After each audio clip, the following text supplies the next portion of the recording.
बिस्मिल्लाहिर्रहमानिर्रहीम। सरसब्ज़ फैसलाबाद, सेहतमंद पाकिस्तान। फैसलाबाद की फ़ज़ाएँ जो हैं वो भी ज़हर आलूद हैं और फैसलाबाद का जो ज़ेर ज़मीन पानी है वो भी ज़हर आलूद है। तो फैसलाबाद को सरसब्ज़ करना इस वक्त की अहम ज़रूरत है।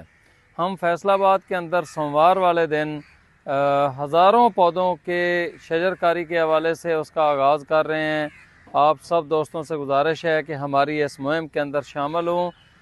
फैसलाबाद के अंदर पूरे पाकिस्तान से लोग आते हैं, आकर वहाँ पर फैक्ट्रियों में, मिलों के अंदर काम करते हैं, कारखानों वगैरह के अंदर।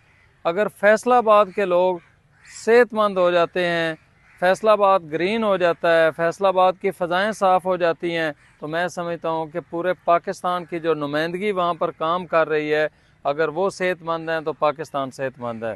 हमारी इस मुहिम के अंदर ज़रूर शामिल हों और ग़ुलाम रसूल पाकिस्तानी फ़ेसबुक, यूट्यूब चैनल और इसके अलावा टिकटॉक और ट्विटर पर मुझे ज़रूर फॉलो करें ताकि मेरी वीडियोज़ आप तक पहुँचती रहें।